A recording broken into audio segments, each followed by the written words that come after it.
अस्सलाम वालेकुम friends, welcome back to top smarties. Drama serial baby Baji की बहुएं। एक बात तो माननी ही पड़ेगी कि मर्द को जहां पर लड़की दिखी नहीं, फ्लर्ट शुरू हुआ नहीं। सोबर से सोबर मर्द भी ये हरकतें करते बाज नहीं आता। और फिर सोने पर सुहागा अगर तो लड़की लिफ्ट करवा दे तो फिर तो पांचों ही घी में और सर कड़ाही में, जो कि जमाल का अब आगे चलकर हाल होने वाला है। जमाल भी तो सायरा के इश्क में पागल ही हो जाएगा, क्योंकि सारा भी तो जमाल को खूब अच्छे से लिफ्ट करवा रही है। सिचुएशन तो यहाँ पर बहुत मजे की बनने वाली है जब असरा उमर के स्कूल पहुंच जाती है और अपना तारुफ करवाते हुए कहने लगी, उमर की अम्मी हूँ मैं। तो यहाँ पर तो प्रिंसिपल शॉक्ड रह गई। लेकिन जमाल साहिब ने तो कहा था कि उमर की अम्मी का इंतकाल हो चुका है, वो मर चुकी है। ऐसे में आप कैसे ये दावा कर सकती हैं कि आप उमर की अम्मी हैं? तब तो अजरा को बहुत गुस्सा आया। मुंह का रंग तो लाल हो गया और आंखें गुस्से से बाहर निकल आई और भड़कते हुए कहने लगी, हाँ, कब्र से उठकर आई हूँ मैं, इसकी अम्मी हूँ, मर चुकी थी, अब कब्र से उठकर आई हूँ। आपके सामने इंसान नहीं भूत बैठा है। अब तो यहाँ पर प्रिंसिपल भी मुस्कुराने लगी और उमर भी। और प्रिंसिपल समझ ही गई कि दोनों मियाँ बीवी में कोई नाचाकी थी जिसकी वजह से जमाल ने यह झूठ बोला। अब अजरा जो घर आई तो जमाल की है नहीं। क्या कहा था आपने प्रिंसिपल से? मर चुकी हूँ मैं, ये मेरा भूत सामने खड़ा है, ये झूठ बोलने की आखिर क्या जरूरत थी? जमाल तो नजरें चुराने लगा, क्योंकि वाकई उसने प्रिंसिपल से ये झूठ बोला था। लेकिन तब अजरा अपने मेके में रहा करती थी।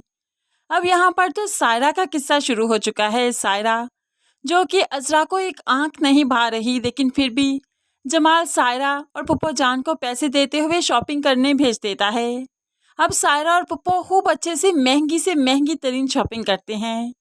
सायरा जब घर आकर शॉपिंग देख रही थी तो अस्मा भी इनकी आकर शॉपिंग देखी तो दंग रह गई कि इतने सारे कपड़े और सभी महंगे से महंगे तरीन। अब तो यहाँ पर अस्मा अजरा फरत कुछ भी कर लें। आजकल तो सायरा का राज ही है, क्योंकि सायरा जमाल के दिल पर दस्तक जो दे रही है। अब तो वो खूब अच्छे से तैयार होती है, मेकअप शेकअप करती है, जो कि अजरा देखकर काफी गुस्से में आ जाती है कि ये मर्दों वाला घर है, इसमें भला इसे आकर मेकअप करने की क्या जरूरत है। लेकिन सायरा किसी की बात नहीं सुनेगी। वो तो अजरा की भी एक नहीं सुनती और जैसे ही डाइनिंग टेबल पर तैयार श्यार होकर जाकर बैठती है तो वो फिर जमाल के साथ ही बैठती है। ऐसे में अजरा को तो साथ में जगह नहीं मिली तो वो सामने बैठ जाती है, लेकिन बहुत गुस्से में। फरत भी ये बात नोट करती है कि सायरा का बढ़ाव जमाल भाई की तरफ कुछ ज्यादा ही है।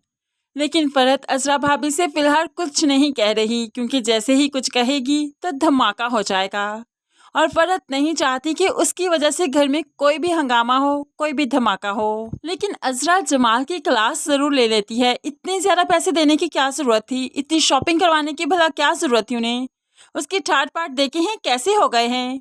यहाँ पर फकीरनियां बनकर आई थी, लेकिन अब देखो उनके तो मिजाज ही नहीं मिलते। तो यहाँ पर जमाल कहने लगा, पुप्पो की ठाट पाट शुरू से ही ऐसे थे, सिर्फ थोड़ी सी तंगदस्ती की वजह से उनके हालात बदल गए थे, इसलिए उनका ये हाल था, वरना पुप्पो ने हमेशा ही बहुत अच्छी जिंदगी गुजारी है। अब यहाँ पर जमाल ने भी एक बात नहीं सुनी अजरा की, इसलिए तो अजरा माँ को फोन करते हुए बता देती है कि पुप्पो आई है और उसकी बेटी जमाल पर डोरे डाल रही है, जो कि मुझसे बर्दाश्त नहीं हो रहा, मैं पहले वाली अजरा बन जाऊंगी। तो यहाँ पर माँ समझाने लगी, अरे नहीं अजरा, जरा सब्र तो करो, तहम्मुल से बात करो, तुम जानती हो ना बहुत मुश्किल से तुम्हारा घर आबाद हुआ है, कुछ ऐसा मत करना कि फिर से उजड़ जाए। अब अजरा माँ की बातों को लिए ही तो जब्त कर रही है, वरना जब्त करने वाले कोई हालात नजर नहीं आ रहे कि अजरा ज्यादा देर जब्त करेगी। वो तो जमाल से दो टोक कह देती है कि पुप्पो की बेटी के यही हालात रहे तो ज्यादा देर तक इन्हें यहाँ पर टिकने नहीं दूंगी। तभी जमाल कहने लगा, खबरदार खबरदार अजरा, मेरी पुप्पो के या उनके बच्चों के साथ कुछ भी किया तो मैं नहीं चाहता कि तुम उनके साथ वो रवैया रखो जो तुमने अम्मी के साथ रखा था। इसलिए याद रखना कि पुप्पो के साथ कोई भी बदतमीजी नहीं होनी चाहिए। अब अजरा जमाल के रवैये से, उसकी बातों से जरा डर सी जाती है कि वो पुप्पो को कुछ भी नहीं कह सकती, लेकिन फिर आखिर कब तक? जब पानी सर पर से गुजर जाएगा तो कुछ तो करना पड़ेगा और अपना घर, अपना जमाल ऐसे ही अजरा नहीं गवा सकती।